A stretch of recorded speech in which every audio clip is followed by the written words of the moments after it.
Respected dear senior faculties and dear colleagues. Morning, sir.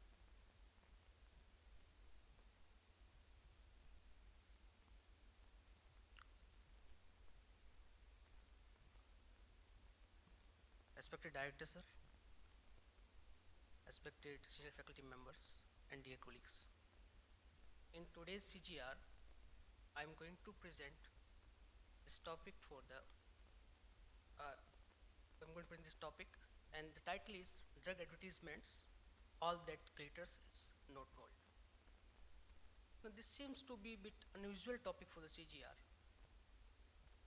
but the reason I have chosen this topic is we know that almost all clinicians, from senior faculty members to the intern doctors, exposed to this drug advertisement in the form of drug promotional literature or pamphlet or brochures or banners in the conferences or drug advertisement published in the medical journals. And we have data to prove that there is a link, there is a clear-cut link between the exposure to the drug advertisement and the prescribing habit of the clinicians.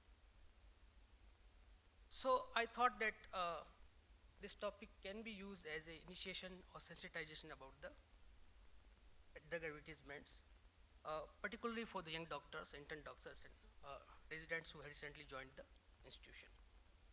So in this presentation, I'm going to start with the introduction, and I will try to establish a link between the advertisement and the prescribing habit of the clinician. And then I will start with the example of drug advertisement. And in between, I'll be talking about some important parameters on the basis of which we can analyze the drug advertisements. And at the end, in 2 or 3 slides, I'll be talking about the laws regarding drug advertisement in India. So the drug advertisement may be of different forms. It may be in the form of pamphlets, it may be in the form of brochures or advertisement in the medical journals, or sometimes newspaper. There are studies which shows that drug advertisement in the form of pamphlets or when it is published in the medical journals are one of the major source of drug information, at least for new drugs, for the clinicians. Now we also have data that many physicians believe that they cannot be influenced by the drug marketing. They believe that they have capacity to critically analyze the claim, so they cannot be influenced. But there are various studies which shows that it is not true. I would just like to highlight one systematic review which has 19 studies, and out of 19 studies, in 15 studies, there was clear-cut link between the drug marketing in the form of drug advertisement, drug promotion literature, and prescribing behavior of the clinician. And if you look at the parameters of the prescribing behavior, then this influence is in the negative way, not in the positive way. Exposure to drug advertisement, drug marketing, increase the prescribing rates, more drugs are prescribed, multiple prescriptions are done. It decrease the prescription quality, and it increase the prescribing cost. There are data to support this that doctors are not able to discriminate wrong and right information provided by the drug promotional literature. So let's understand it by one example. So you are sitting in the OPD, Saturday OPD in a bit relaxed mood, and a medical representative come to you with a specific request to write the drug manufactured by his company. He's shown you this drug promotional literature. This is about the drug Plavix. What is Plavix? The Plavix is clopidogrel. Now, if you look at this drug promotional literature, it has some claim made in the support of Plavix, that is clopidogrel. Here it is mentioned that the Plavix prevent more MI and stroke in recent MI, recent stroke, or established peripheral arterial disease. Then here they have given some data. Aspirin previously showed an overall risk reduction versus control. Plavix has shown and overall risk reduction versus aspirin. So data are given here in this form. This is control, this is aspirin, and this is Plavix. So this is very clear-cut difference that aspirin as compared to control decrease the risk of MI in a stroke by 25%. And if we compare Plavix with aspirin, it decreases it more by 8.7%. So based on this, a clinician may think that this drug is very good. So I request you all to make your opinion based on this drug promotional literature, and at the end of this lecture, we'll talk about this again. So question is how to appraise the drug promotional literature. The general assessment is be aware of the mental game. There should be some resistance, there should be some suspiciousness whenever a drug promotional material given to a clinician. Because these drug promotional literature are made very attractive designs, different catchy colors, images, and these images and words appeal to the desire of prescriber. It tries to establish the mental link between drug, its indication, and images on the drug promotional literature. And when this happens again and again, it causes long-term impact on the drug prescribing habit of the clinician.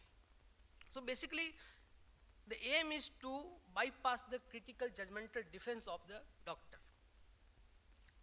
As per the WHO, each drug promotional literature has these components: generic name, brand name, content of the active ingredient, other ingredient, vehicle, adjuvant which may harm the patient.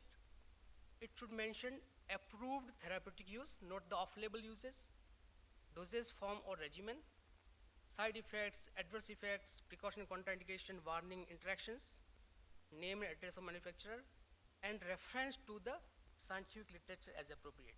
We need to have this much information to critically appraise any drug promotional literature. Now, whenever a drug promotional literature is given to us, we need to look first for the disease. Ideally, the disease should be common. I should be treating that disease. Majority of my patients should have, I should practice that disease because I will not want to utilize that my time in looking at drug promotional literature for a disease which is not common in my practice. Do we need more drugs? Because every clinician has some drugs in their mental formulary, and this is based on some experience, few years of experience in treating the patients. Do we really need one more drug in that list? Because nowadays many new drugs are coming up in the market, and these are known as Me Too drugs. So that may be one more criteria before analyzing the drug promotional literature. For what kind of patient the drug is approved? Is it approved for children or geriatric patient, or the type of patient which we see? And what was the comparator? If drug is better, then better to whom? Better to the standard or better to the better as compared to the placebo? Because many times it is observed that on the head-to-head comparison, when other drug is used, then it is used in low dose. So what was the dose of comparator? All these things need to be looked for the before analyzing the drug promotional literature. Then what was the outcome and what were the efficacy outcomes? Now, efficacy outcomes may be of two types, broadly may be of two types. Disease-oriented, like biomarkers, surrogate endpoints, and patient-oriented, that is the clinical endpoints. Now, we all know that the effect size observed in the trial having the surrogate endpoint is more as compared to effect size observed in the trial having the clinical endpoints. And these surrogate, and many of the drug advertisement, many of the trials which is quoted in the drug advertisement has surrogate endpoints. So basically surrogate endpoints are the surrogate for biomarkers which are surrogate for the clinical endpoints. Now if you look at the surrogate endpoints, then the ideal situation is this: when the surrogate endpoints comes in the pathway of clinical endpoints. When a drug decreases the surrogate endpoint, it will also decrease the clinical endpoint.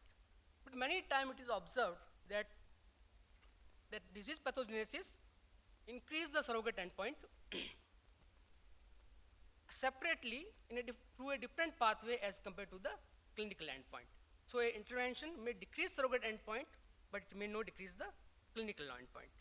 Or the intervention may decrease the clinical endpoint, but it may not decrease the surrogate endpoints. And it observed in the cancer-related trials that there is a poor association between surrogate endpoints like progression-free free survival and response rate with the clinical endpoint, that is overall survival and quality of life. So whenever a surrogate endpoint is mentioned in the drug promotion literature, then we need to understand that actual benefit in the patient which we are treating may be less as compared to the surrogate endpoints.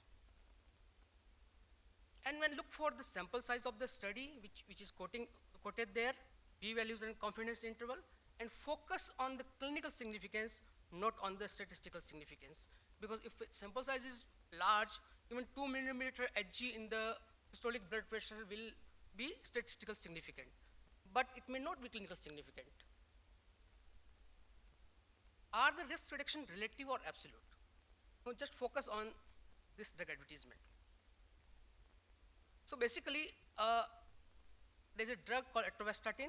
It's a statin, and this is the original molecule of Pfizer company. Its brand name was Lipitor. Now, the Pfizer company has introduced this drug in the market.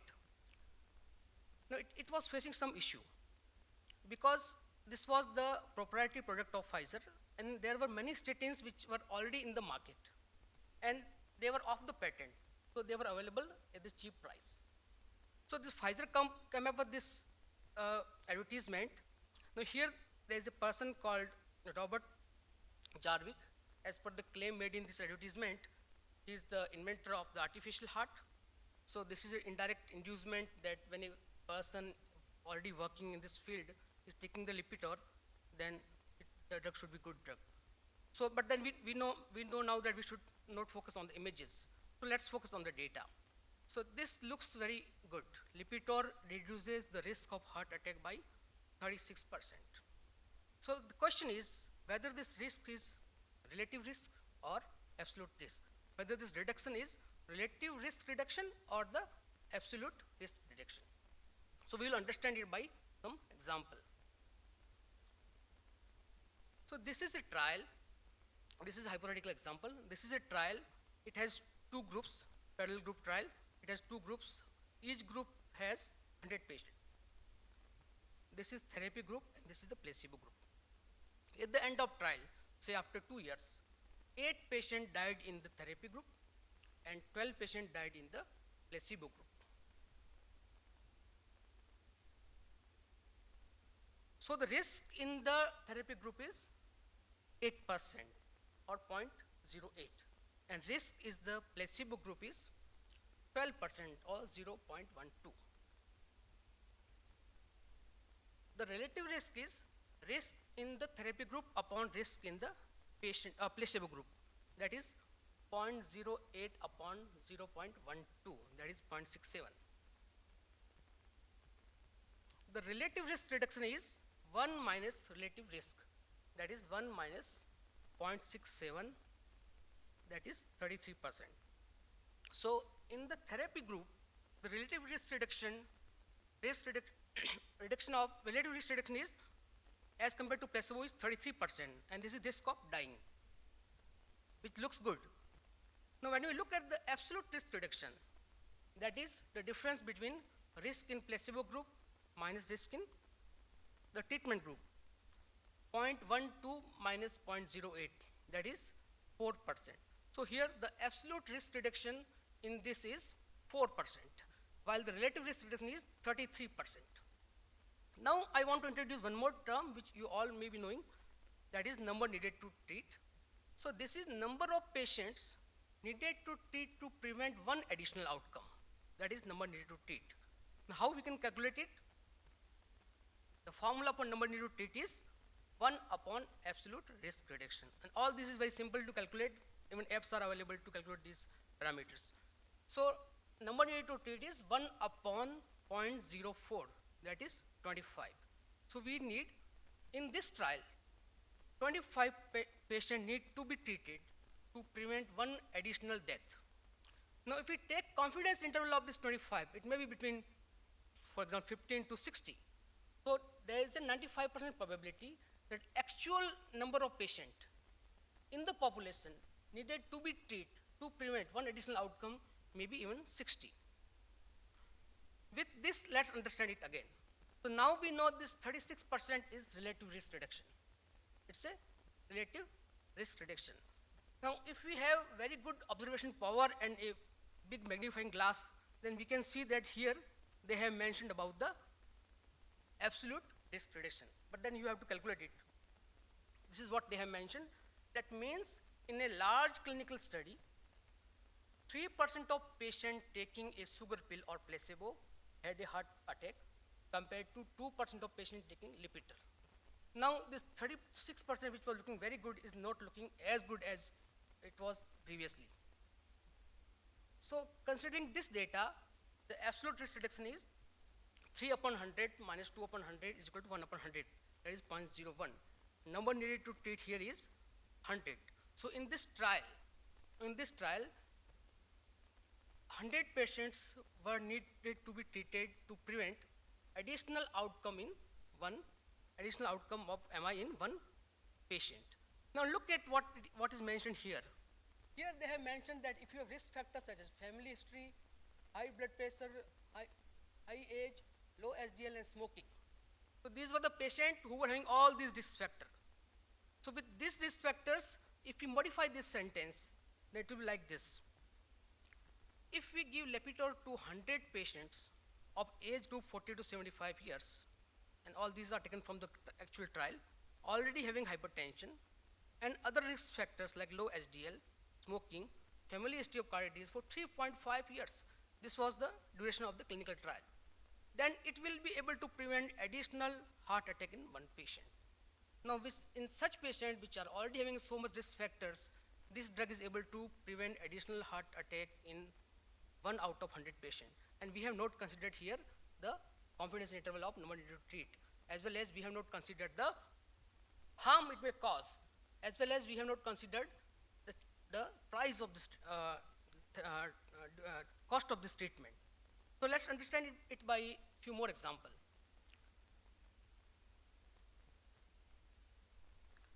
So new drug reduces the cancer by 50%. Now, if you look at this, it looks very good. Same statement may be written like this. The cancer incidence in control group was 2 per 1,000, and in drug group, it was 1 per 1,000. Now here, it doesn't look that good. The number needed to treat is 1,000. You need to treat 1,000 patients to prevent cancer in one person, additional one person. Even though if you want to prescribe it, then let's focus on this. 1,000 patients needed to be treated for 5 years. This was the duration of clinical trial to prevent one additional occurrence of cancer with 1 in 100 chance of liver failure. Now we are talking about number needed to harm. 1 in 100 chance of liver failure, and total cost of treatment for 5 years is $200,000. Now pharma company want us to decide based on this statement, but we should have a skill to reach to this statement. And that is only possible when we go through the full study and when we understand these terminologies and when we have skill to come to this data. But doctors love relative risk reductions. And this is a classical study which was done in 1994. It was repeated again and again by using the same methodology, having the same results. So in this study, the investigator went to the doctors, and this statement was there that you are in doubt whether to start drug treatment to reduce serum cholesterol of one of your patients. We will give you 5 statements derived from 5 different randomized trials recently published in leading medical journals. On the basis of each statement, you should indicate how likely you are to prescribe each drug for your patient. Assume that the dosage is the same for each treatment. So these were the 5 statements on the basis of which the doctor was supposed to write the prescription, and he has to pick which on the basis of which statement the decision was made. Now, as per this as per the investigator, these statements were taken from different trials of same drug having same dose, but they lied actually. These are from the same trial, same endpoint, and same data. So same data is written in 5 ways, and doctors were supposed to tick on the basis of which they are going to write the prescription. And now we all know that we can think that majority will pick the relative risk reduction. So though relative risk reduction has its own advantages, but here in this case, we should be able to reach to the absolute risk reduction and number needed to treat. And that's the reason in a study done by us way back in 10 to 11 years back, we have found that drug promotional literature from the Indian pharmaceutical company, in 50% of them, ARR on NNT was not reported. Now we'll talk about the types of claims made in drug advertisement. Now claim can be of different type. It may be authentic claim, it may be exaggerated claim, it may be controversial where few clinical trials support while other doesn't support the statement. It may be the misrepresentation, or if there is no study to support, no data to support, then it may be false also. A study was done for the Indian drug promotional literature. It was found that only 21% of claims were authentic, was supported by the good quality data. And from this study, I have taken a few examples. I will tell only one. And this is, for example, in the case of calcium and vitamin D combination, a claim was correct vitamin D deficiency and help reduce cardiovascular risk. Now, this is based on few surveys where in the people having cardiovascular disease, the vitamin D level was compared with the healthy controls. But to put claim like this, we need to have good quality clinical trials. So no clinical trial was available, no good quality clinical trial available where in cardiac patient or people having cardiovascular risk, the vitamin D was given and placebo or other drug was given in other group. So this claim cannot be considered to be the genuine. Similarly, ondansetron, the claim was nausea and vomiting of pregnancy first choice always. It is not the true statement. It is not, the drug is not approved yet for the nausea and vomiting in pregnancy. It was the category B drug. Another study, it was found that only 46% claims were authentic, while 21% were false and 60% were vague, 7% exaggerated. Here also, one example I will discuss. There is a drug, antipsychotic drug, tiapride. Now, the claim was 61% improvement in the cognitive impairment with tiapride as compared to 26.3% with quetiapine. And they have mentioned a reference. In that reference, there was no comparison with quetiapine. Quetiapine was totally, it was not at all, it was not at all mentioned in that paper actually. It was a different paper. So even if the claims are mentioned, you need to check the authenticity. Many times claims are made about the quality of life.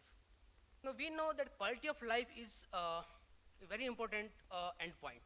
If a drug is improving the quality of life, then we can consider the drug is very good. So the drug promotion literature has many times mentioned that it improves the quality of life. So a study was done, it was found that they are using this term very loosely. Quality of life has a specific meaning, has a specific score to measure. While in majority of these claims, it was just considered for the medical benefits. If there was medical benefits, then they said that it also improves the quality of life, which is different than actual the claim.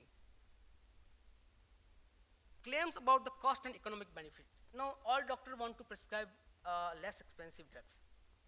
So, in pharma company advertisement, many times they mention that the cost per tablet cost of this drug is less than another drug. But at the same time, we need to focus on the efficacy. Many times these claims are found to be wrong because these were just cost comparison, not the comparison of effectiveness. Effectiveness need to be factored for the cost also. So ideally, it should be supported by the cost effectiveness studies.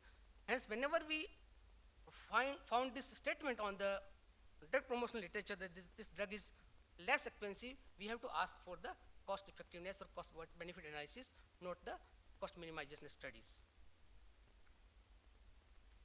Many times on drug promotional literature, we have graphs only. And nothing else is there, only graphs. So whenever a graph is there, these graphs are made in such a way that it is really difficult to interpret these graphs. Then if only the graphs are there, we need to look for the ARR and NNT. We need to look for the study whether it was randomized or blinded. Same whether confidence interval are given or not. Is graph legible to understand, legible to read? Then sometimes they obscure the most important data by some other visual material. So are graph obscured by other visual material? Titles of graph are clear, explicitly say what the graph is about. If the graph comes from article or journal article, then is it reproduced exactly? No, it is observed that they change the graph as per their need when they mention in the drug promotion literature. Now look at this graph. This graph is taken from the website of a pharmaceutical company. This company produces the drugs related to postmenopausal hormone therapy. So through this graph, they wanted to highlight the increase in the cardiovascular mortality and morbidity with, this is about the mortality only, mortality with the increase in the age of women actually. Now they also compared it with the male. Now if you look here, both male and female almost similar. The death in both male and female is almost similar. Here it is similar. Now, just by looking at this, it looks that yes, it is almost similar. But now if you focus here, then difference between 10 and 100 is equal to difference between 100 and 1000. Now this is not a numerical scale. This is a logarithmic scale. So if this is 1000, then this is 2000. This is just double than this. But because of the logarithmic scale, it is difficult to interpret. That's why we need to look for the x-axis, y-axis, what is there in the x-axis, how it is interpreted.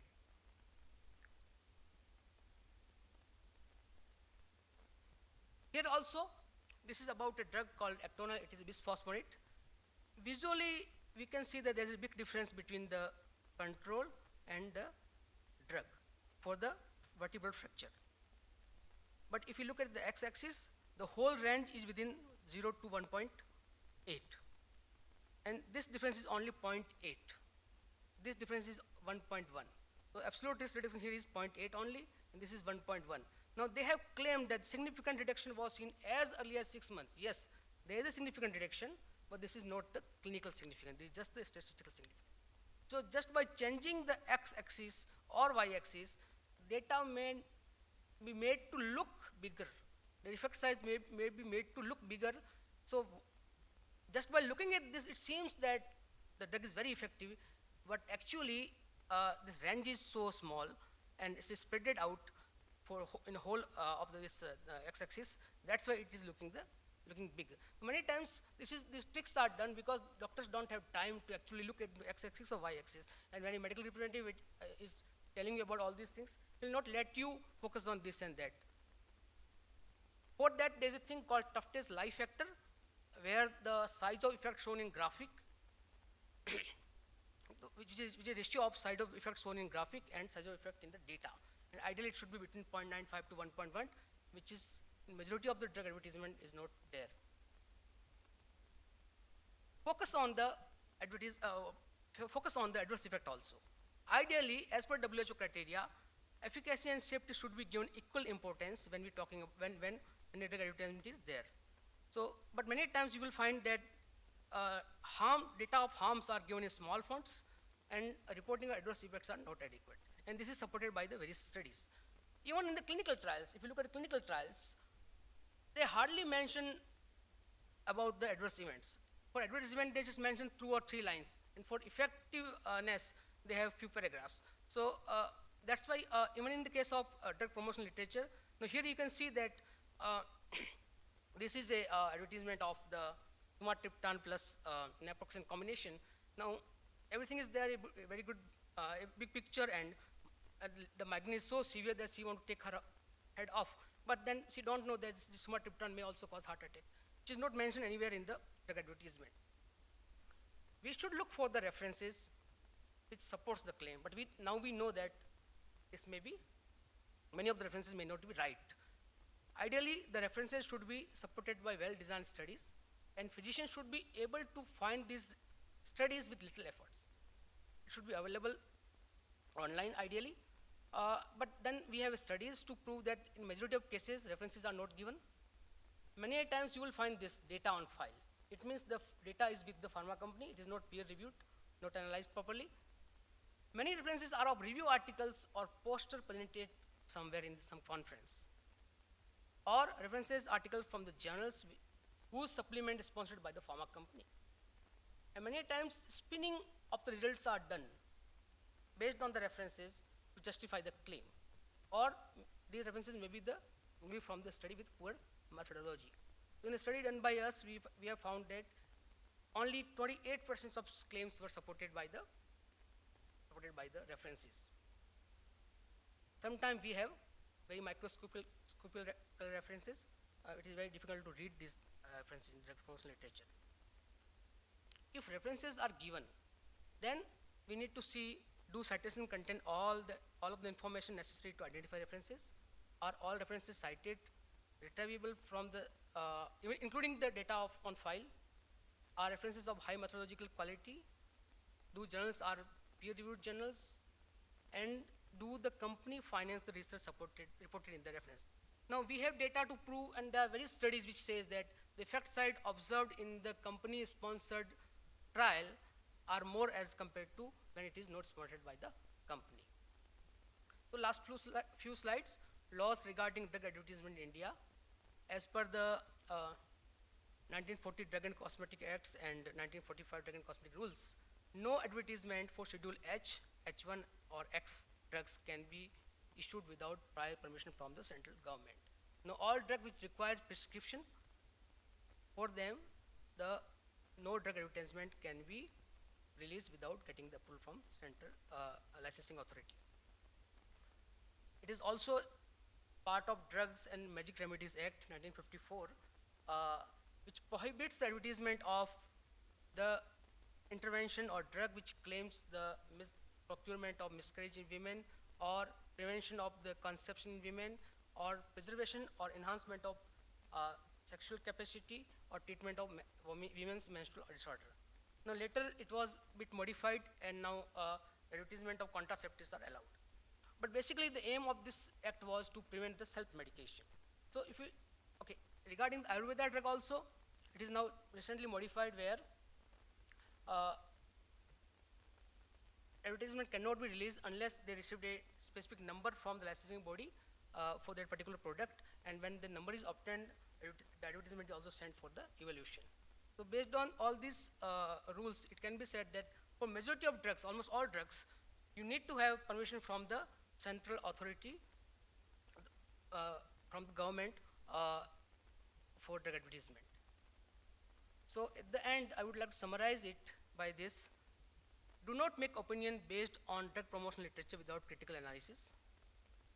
Check the authenticity of claim, try to go beyond relative risk and acquire the skill to calculate absolute risk reduction and number needed to treat. Charts and graph need to be analyzed with open mind, considering what is on X and Y axis and what claims are made. Focus on clinical significance. Find the full study based on which claims are made and appraise it critically. Try to understand the difference between less cost and cost effectiveness. Have a high level of suspiciousness about any claim made in the drug promotion literature. Show some activities for wrong or inflated claims, communicate to drug regulatory authority. And at the end, this is the advertisement. Here we can see the relative risk reduction was 8.7%. Here it is mentioned. Now we know that whenever there is whenever they mention the risk, it invariably will be the relative risk reduction. If you read this Capri trial, which is available online, then you will find that absolute risk reduction is 0.9%. Number needed to treat in the trial is 111. If you take confidence of interval of this, then it will be 57 to 2,500. So actual number needed to prevent one additional outcome in this trial may be 2,500. Thank you very much.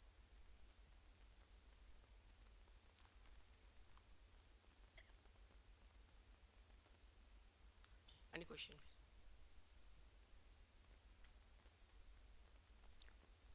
A very good lecture. I always tell my students about the same thing. And I have my friends in the private practice. They say that सबसे पहले मैं नहीं लिखूंगा तो कोई और लिखेगा.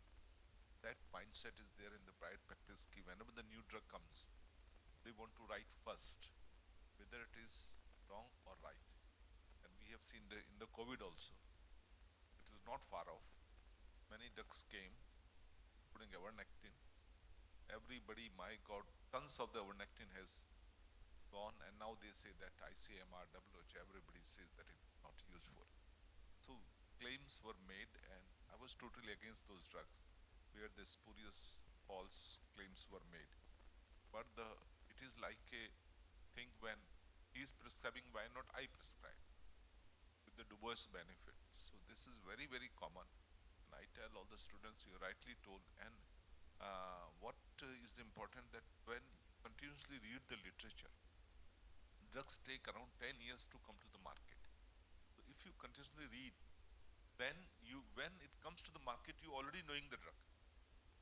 You don't require those pamphlet or anything. So you just follow the literature. There will be phase 1 trial, phase 2 trial, phase 3 trial, and if you are going through that, so once the drug comes in the market, you already know about the drug. So know your friend, know your drug. Beforehand, I think will strengthen your analyzing the drug prescription. Yes, sir. Actually, this is possible mainly in the case of academic institution where people are uh, they go for journal club and they read the articles and books, etc.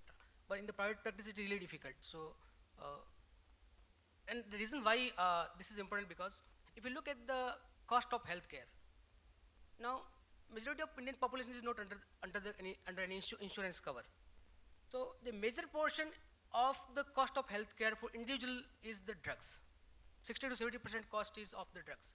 So if prescribing habit is being influenced by the drug advertisement, then this may be one factor which if we take care can overall improve the quality of life of those patients.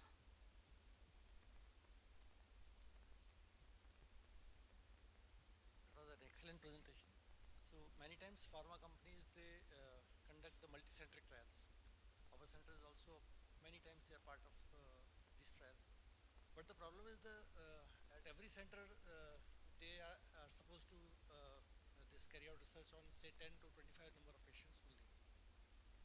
But the final data is with the pharma company only. If I am a part of the multicentric trial, I won't have the access to the compiled data, whole data. I have to just submit my data. So I won't have the access. Only pharma company has the access of complete data, and whether they tweak it or how they show it, I never will able to know. Yes, that is the problem. So this is known as file drawer effect, where the data is in the file and it is not coming out. And this is normally done in the pharma companies when the trial is negative, that they don't publish this trial, and this causes bias in the literature because only positive trials are published, negative is not published. That's why in our institution's rules, sir, we have specifically mentioned that when you are negotiating with pharma company, then put there that I want to publish this data, and whole data should be available to me, or the team can negotiate with the pharma company. In the guideline also we have mentioned very categorically that if possible, you should retain the publication right of the trial. But they don't allow in majority of cases.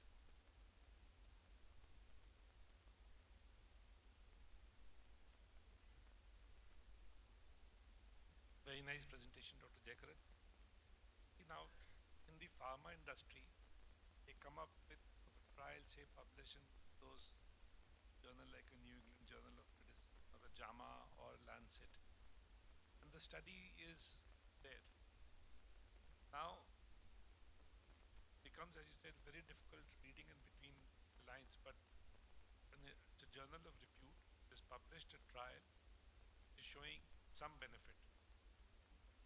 I think that's the area where it becomes really difficult for the practicing clinician to decide. The house may get divided that somebody may, even in an academic institute, someone may want to jump onto the wagon and say, I'm for it for prescribing this.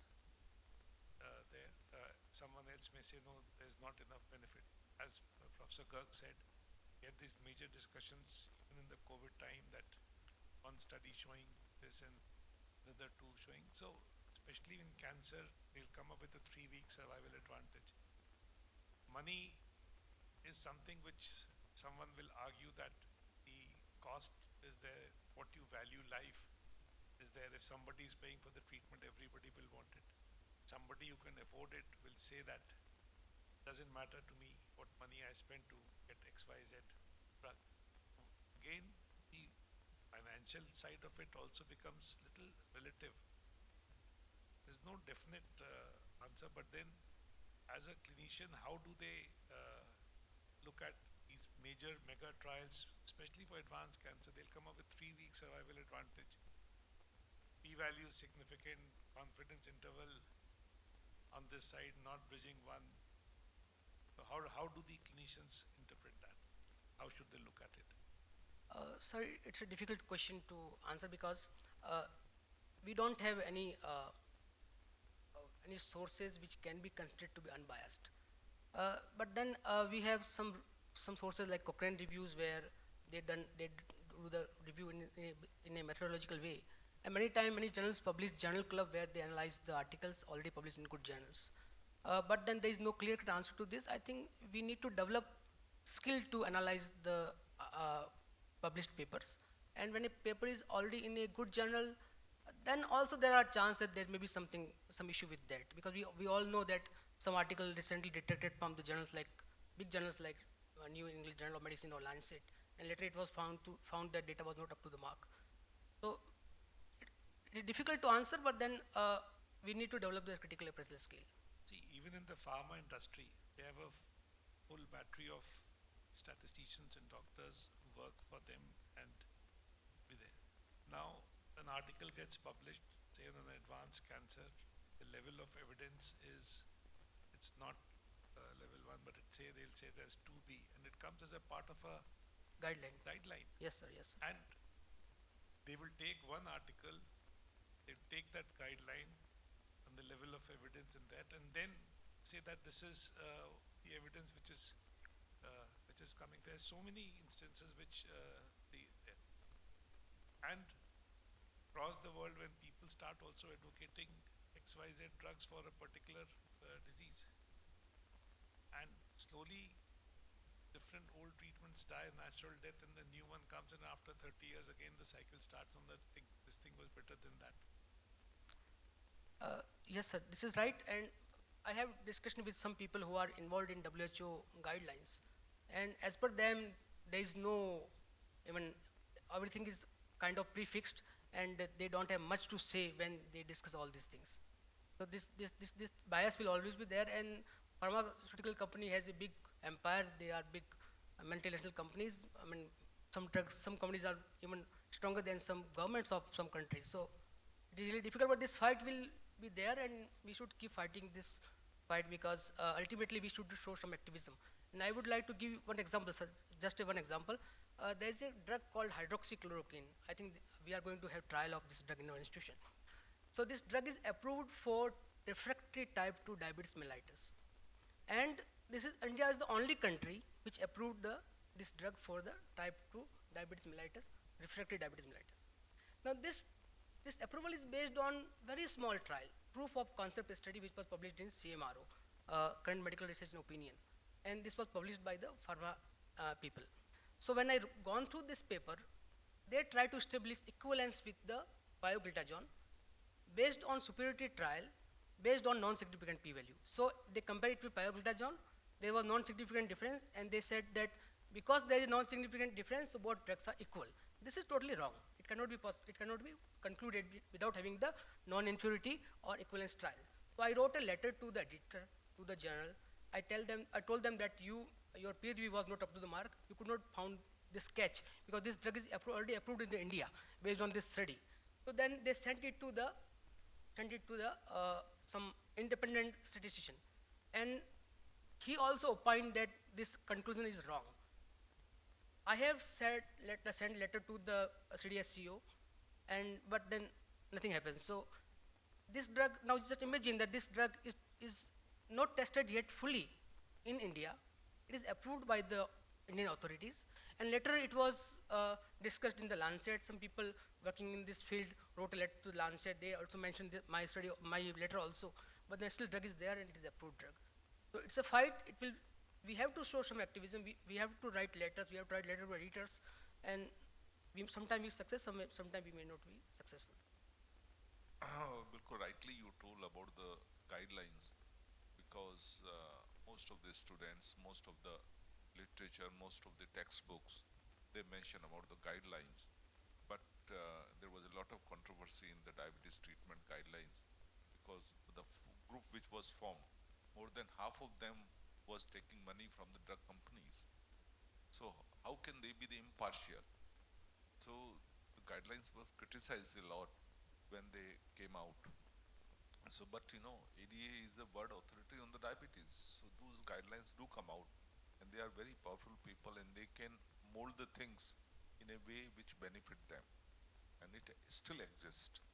And the most important for India centering is in the last, and the drug company favoring the new drugs about the first, though it was a graph like horizontal, but everybody will look at the first. This is the most favored drug. So they mold the things in such a way that as if you know this is the first line of the drug, whereas the first line of the drug is on the right side where the people look last, as you told that how you make the things appear. So guidelines are also not impartial, as Saraj also told. They come out, but they are influenced by the drug companies, and you have to be really, they are guidelines. You have to read, you have to skeptical and apply to the our population before you blindly follow them. Yes, sir. At least we can question those guidelines. That we can do. Uh, the amount of drugs available in India is, I think, phenomenal. You can compare with any country. I think this is the easy country where they can get approval easily, licensures easily, and even the trials, the drug which has not been tried outside are being tried over here. The problem is, I think, we don't have a proper national formulary and policies where we should be saying that this drug will not be used, this drug is completely banned, this is partially banned. There are so many banned drugs which are still available on the counter. Anybody can prescribe. So there is so much of misuse. I think we need to have a proper national policy on these issues. And there is a lot of exploitation because of our poor national formulary policy, what I feel. Your comments? Sir, we have, though we don't have national formulary, but then some states have their own formulary. Like Delhi has its own formulary. So the formulary can be done at the level of states also. So this can be a good direction where we can have extended treatment protocol plus the national formulary. On a lighter note, not only the doctors are influenced by the advertisement, the patients and relatives as well. And the easy access to Google and all these things. Many a times, patient or relative comes with a paper that this drug is available and this can cure the disease and whatever it is, and we are ready to pay. Why don't you prescribe this drug?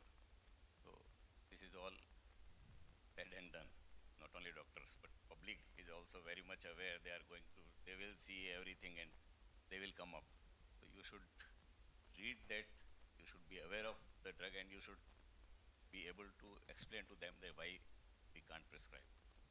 Yes, sir. Thank you.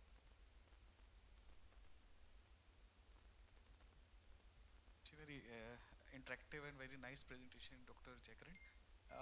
Actually, whatever discussion is going on, I would like to say that as an academic institution, as a tertiary care institution, it is our responsibility for the advocacy. And like because the general practitioners are looking forward what the prescription is coming from the AIMS or AIMS, other institute also. And also it is very important that we should develop this habit of the critical appraisal of these articles before prescribing. And actually in our minds, again the nudge theory works here. Behavioral economics theory says that whatever is very easy to grasp is being followed by both the physician as well as the patients. So here we have to go into the depth of the nitty-gritty of the article and detail appraisal of that. So if the AIMS can take this responsibility that there is a marked change in the prescribing habits of the people of Rajasthan, even the practitioners and the general practitioner, even the pharmacist will be bound to have that if it is being like advocated by the AIMS Institute? And it's not only medical drugs, it's also about It's- surgical Yes, sir. instruments, Yes, sir. equipments, products, whichever they're dressing, all those things, it works there also the same. Yes, sir. Applicable to devices, stents, and sutures, other surgical material also. Similar claims are made, and similarly it should be analyzed. Regarding this issue raised by Dean sir, actually, sir, in pharma department we can go ahead with the prescription monitoring. I think it was proposed previously also. So we can go for prescription monitoring, and then we can come out with the critical analysis of those prescriptions without telling the name of department or physician. It is not only that prescriptions, it's the cost of the drug as you have mentioned. In our institute, we have the vitamin D sachet of the Cadila Calcirol, which is the best. We have analyzed the 20 market available vitamin D levels, and only the 3 companies had the best, and even the 2 company, they had the hardly vitamin D. In spite of availability of the Calcirol sachet in our stores, all persons are writing a particular brand which is 96 rupees, vis-a-vis 31 rupee of the Calcirol brand available free of cost in our hospital. So mindset that costly drugs has to be the better. This also because of the they are putting money on that advertisement. And in our hospital, everybody is writing that 96 rupees, which is having the 50% vitamin D levels, vis-a-vis best Cadila Calcirol available, proven with 31 rupees, even medical store we are get the less cost around 20 rupees. So you can look, people thinks that the costly medicine has to be the better. It is not always right. Yes, sir.